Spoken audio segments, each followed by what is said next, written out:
नमस्कार. हॉस्पिटलमुळे ह्या वर्षी वारी नाही जमली, म्हणून वारकऱ्यांच्या मायबापा सध्या जगाची स्थिती पाहून माझ्या मनातील झालेली घालमेल तुमच्या समोर सांगू पाहू इच्छिते. अरे विठ्ठला, युगे 28 तू उभा आहेस, तुझे पाय कधीच दुखत नाही, तू नैवेद्यासाठी कधी भुकेला नाही. अरे संसाराचा गाडा चालवण्यासाठी तू कमरेवर हात ठेवून नेहमी सज्ज राहतोस. तू तेव्हाही सांगत होतास तुझी आजही शिकवण आहेस. माणसाने माणसामध्ये देव शोधावा हा नियम मात्र सध्या जगात कसा हरवून गेला रे.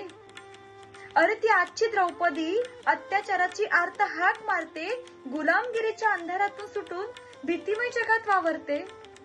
मग तुझ्या पवित्र तुळशीचा गंध लोकांना कधीच समजला नाही का रे.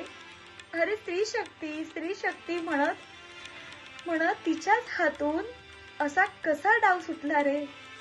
अरे जिजाऊंचे शासन पुन्हा रुजू कधी होणार. विठ्ठला, जिजाऊंचे शासन पुन्हा रुजू कधी होणार. आजच्या द्रौपदीची आर्तहाक लोकांना कधी समजणार. विज्ञानाच्या क्रांतियुगात कधी बदलणार मनोवृत्ती. प्रेम नाटक करून सुगंधी साफाई अलगद वार करून जाती. अरे मग तुझ्या कपाळाच्या सुगंधी चंदनासाठी या लोकांना कधी भावणार रे. विठ्ठला, तुझ्या कपाळाच्या सुगंधी चंदनासाठी या लोकांना कधी भावणार रे. कायद्यातील बदल मनोवृत्तीत होईल तेव्हाच तर रामराज्य धरणीवर नांदेल हे लोकांना कधी समजणार रे. कळतं सारा विठ्ठला. आषाढीच्या एकादशीला आभाळ असं ओलं चिंब सावळं का होऊन जात रे. जगाची ही स्थिती पाहून तू सुद्धा हळहळून रडतोस ना रे.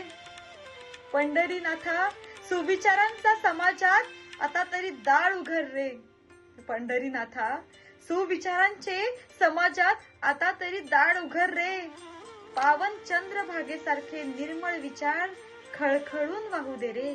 पावन चंद्रभागेसारखे निर्मळ विचार खळखळून वाहून दे रे. नमस्कार.